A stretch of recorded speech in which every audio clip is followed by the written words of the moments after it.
Halo semuanya, selamat datang di segmen analisa. Kembali kita update peristiwa yang sangat menyedihkan di Rumah Sakit Hasan Sadikin Bandung, Jawa Barat. Seorang dokter bernama Priguna Anugrah Pratama, dokter PPDS, program pendidikan dokter spesialis, justru malah membegitukan sejumlah pasien dan juga keluarga pasien. Yang terakhir yang menjadi pembuka kasus ini adalah korban inisial FH, usia 21 tahun, di mana dia sedang menanti atau menjaga bapaknya yang sedang rawat inap di sebuah rumah sakit tersebut. Dan akhirnya setelah aku cek beritanya, turut berduka cita ayahanda dari korban usia 21 tahun ini akhirnya menghembuskan nafas terakhir teman-teman di ruang ICU. Yang paling menyedihkan adalah pada saat di masa duka seperti itu, masuk ICU pastikan juga kondisinya sangat kritis. Seperti kalian tahu kronologi awal, dia ini kan diminta untuk menuju ke sebuah ruangan. Ruangan tersebut sebenarnya ruangan kosong yang belum dipakai gedungnya. Kemudian untuk ganti baju karena mau diambil transfusi darah untuk diberikan kepada sang ayahanda. Tetapi setelah ganti baju, tiba-tiba diinfus, dimasukkan zat tertentu yang namanya adalah Midazolam, obat penenang yang biasanya untuk pasien yang akan melaksanakan operasi justru diberikan ke FH tersebut. Beberapa jam kemudian dia sadar. Pada saat sadar, dia berjalan keluar ruangan tertatih-tatih dan dia merasakan kesakitan yang paling parah berada di area vitalnya. Itulah menjadi pembuka kenapa kasus ini sekarang kembali menjadi perhatian masyarakat. Apakah cuma gara-gara kejadian laporan tersebut kemudian viral? Enggak juga. Ini ada banyak kontribusi dari sosial media, sejumlah akun Instagram yang memposting, kemudian merepost. Banyak sekali pihak-pihak yang mengatakan bahwa ada banyak kejanggalan dalam kasus ini. Salah satu yang cukup kritis kalau aku lihat di sini adalah dari sejumlah akun Instagram, teman-teman, yang di sini dari Vereditum ya, yang juga mengucapkan terima kasih kepada akun Instagram PPDS Gram juga yang pertama kali mengunggah kasus ini, karena kejadian kasus ini ternyata di tanggal 18 Maret 2025. RSHS, Rumah Sakit Hasan Sadikin, menerima visum dari korban dan melaporkan hasil tersebut ke polisi. Tetapi kalian tahu dari pelakunya ini ditangkapnya itu tanggal 28 Maret 2025, ini versi dari akun Instagram ini. Tapi kalau dari versi Polda Jawa Barat, menurut mereka ditangkapnya itu adalah tanggal 23 Maret 2025. Tetapi yang nggak bisa kita pungkiri, yang paling ngebuat aku heran adalah pada saat aku mendengarkan reaksi dari kakak korban berinisial AG yang diwawancara lewat kompas.com ya, yang mengatakan bahwa dia sangat kecewa dengan respon dari Rumah Sakit Hasan Sadikin. Kenapa? Karena pada saat kejadian tersebut sudah dilaporkan, pihak rumah sakit tidak menemui keluarga korban, tidak ada permintaan maaf, kesannya dicuekan begitu aja. Nggak hanya itu aja, ada salah satu statement yang disampaikan di sini bahwa ada salah satu petugas satpam di rumah sakit tersebut yang memberikan komentar tidak pantas terhadap adiknya yang merupakan korban di sini. Saat itu kasusnya belum viral, teman-teman. Salah satu statement yang aku ambil dari Instagram ini adalah begini. Ini pengakuan dari kakak korban inisial AG ya. Ada kejadian yang bikin saya kecewa dengan salah satu satpam di sana. Ketika adik saya korban sedang di dalam HCU untuk jenguk bapak, dia menginterogasi dengan kata yang menurut saya kurang baik. Dia bilang, ini teteh yang korban kumaha teh, pas dieweknya sakit kerasa enggak? Terus itunya perih enggak? Adik saya diam enggak jawab, kasihan banget kok ada yang satpam ucapannya seperti itu.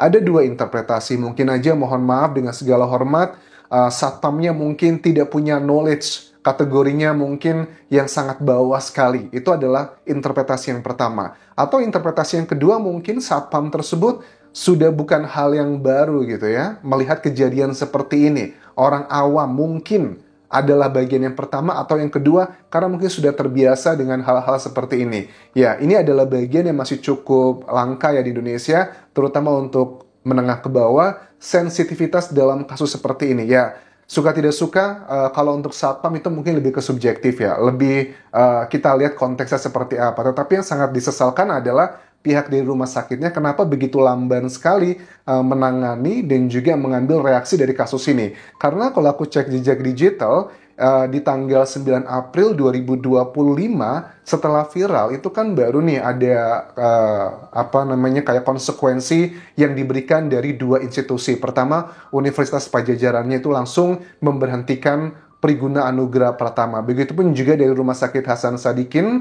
yang langsung melarang Priguna Anugrah Pratama berada di sekitaran rumah sakit dan dicabut juga untuk STR-nya. Prosesnya sebenarnya ini cukup lama ya dengan kasus yang sudah serta-merta seperti ini. Nah, nggak heran ada banyak dugaan bahwa apa jangan-jangan ini sudah ada indikasi mau ditenggelamkan kasusnya karena kejadian seperti ini itu bukan kali pertama terjadi di Indonesia. Ada beberapa kasus yang dulu pernah terjadi juga di rumah sakit di Palembang dan ternyata dokternya cuma diberikan hukuman 5 bulan penjara dan dia masih bisa berdinas lagi, bertugas lagi sebagai dokter.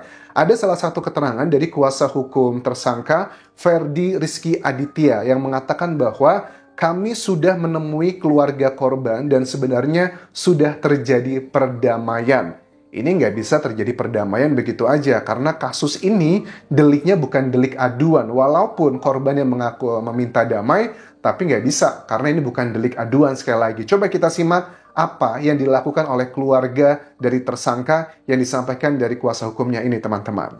Bahwa kami juga tentunya bersedia bertanggung jawab di depan hukum dan akan menerima konsekuensi atas perbuatannya, termasuk konsekuensi terburuk di dalam rumah tangganya. Konsekuensi terburuk di dalam rumah tangganya. Ini adalah sebuah statement yang menurut aku indikasinya adalah sebuah kayak gimana ya? Keegoan, kesombongan, kenarsisan. Kenapa? Terburuknya adalah masih mikirin diri sendiri rumah tangganya. Kita tahu kan, banyak foto-foto beredar, dia sepertinya baru melangsungkan pernikahan.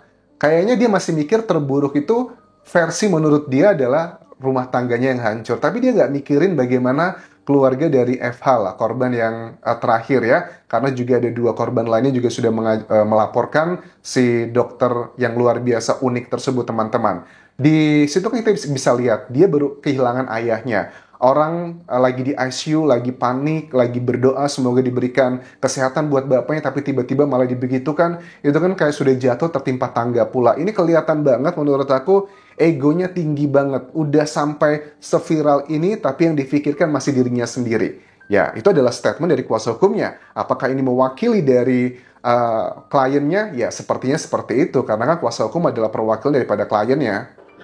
Sebelum pemberitaan di media saat ini berkembang, ini yang harus teman-teman semua ketahui, klien kami melalui perwakilan keluarga telah bertemu dan menyampaikan secara langsung permintaan maaf kepada korban dan keluarga korban.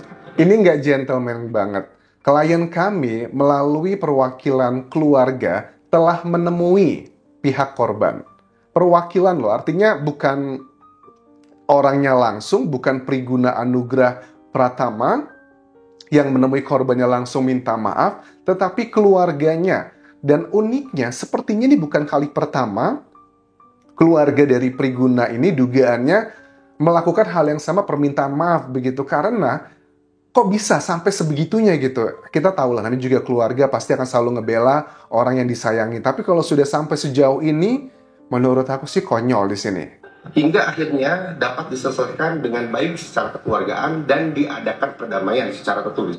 Oke, katanya sudah terjadi kesepakatan perdamaian dan perdamaian tersebut secara tertulis. Tapi waktu aku dengar wawancara di kompas.com ya, wawancara dengan kakak dari korban FH ini yang 21 tahun, dikatakan bahwa memang betul pihak dari keluarga tersangka itu sudah menemui keluarganya dan meminta maaf, tetapi mereka tidak mau mencabut proses laporannya, tapi sudah memaafkan.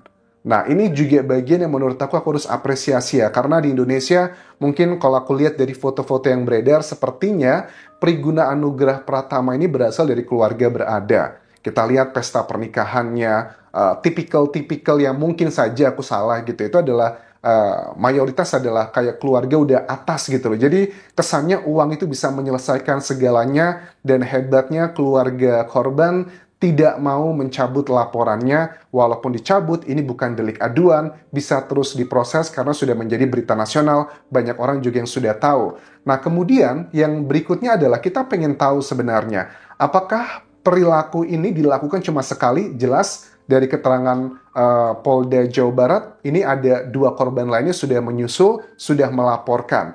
Tetapi apakah pelakunya cuma 1 orang? Kok banyak yang menyaksikan? Karena saat ini kalau aku cek dari Polda Jawa Barat mengatakan bahwa saat ini sedang dilakukan analisa tes sperma yang dilakukan di laboratorium DNA Mabes Polri untuk mengetahui apakah cairan tersebut yang tercecer ada di sebagian tubuh bajunya korban FH dan juga di beberapa lantai itu identik tidak dengan si tersangka tersebut. Harusnya tidak butuh waktu lama ya, dalam hitungan hari sebenarnya, karena kan kalau tes DNA itu mencocokkan sampel ya, sampelnya diambil, kedua-duanya dicocokkan match atau enggak. Akan menjadi satu kejutan berikutnya kalau ternyata itu tidak match. Dan ingat, cairan ini kan bukan satu-satunya alat bukti, walaupun memang dalam dunia hukum itu yang tidak terbantahkan kategori buktinya adalah bukti yang DNA. Tapi kan logikanya gini, kalau seandainya nanti ngelesnya di persidangan, ternyata gitu, itu ada 2 atau 3 cairan khas pria bukan cuma miliknya Priguna. Mungkinkah ada orang di sana yang pura-pura mengeluarkan seperti itu karena mereka punya angan-angan melakukan hal-hal yang konyol untuk hubungan seperti itu? Kan terlalu mengada-ada. CCTV akan menjadi salah satu petunjuk lainnya. Dalam dunia hukum ada 5 jenis alat bukti dan dibutuhkan 2 alat bukti untuk menentukan satu hal itu adalah fakta. Ada keterangan saksi, keterangan ahli, keterangan terdakwa, petunjuk, dan juga surat.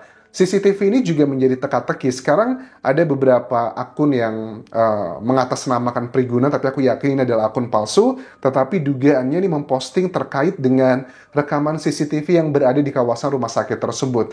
Pada umumnya biasanya gitu ya, apalagi di Bandung juga relatively kota, dekat juga dengan Jakarta, biasanya selalu akan ada CCTV di setiap sudut ruangan. Aku berharap banget pihak penyidik bisa membuka secara langsung CCTV di waktu-waktu krusial. Kita bisa cocokkan aja dengan FH pada saat dia bangun, yang katanya bangunnya sekitar dini hari antara jam 4 atau jam 3 pagi dini hari. Itu kan bisa dicek, ditarik kapan dia datang, ada siapa saja di sana. Itu kelihatan banget dengan jelas. Walaupun di ruangan tersebut tidak ada CCTV, tapi kan bisa dilihat di sudut-sudut pada saat kedatangan. Siapa aja yang melewati tersebut. Dan seandainya DNA sperma tersebut masih ada yang tidak teridentifikasi, bisa diambil sampelnya, dibandingkannya dengan sosok-sosok yang melewati di jam-jam tertentu pada saat waktu kejadian tanggal 18 Maret 2025. So, keviralan untuk kasus ini memang sangat dibutuhkan, karena kalau nggak viral sepertinya akan sulit mendapatkan keadilan. Bahkan ada juga dari Kementerian Kesehatan pun juga sudah melakukan kayak pemberhentian ya untuk program PPDS tersebut selama sebulan untuk dilakukan pengecekan. Jadi dihentikan sementara waktu. Kalau ini nggak viral, aku yakin mungkin Kemenkes juga tinggal diam aja, karena banyak kasus-kasus yang seperti ini.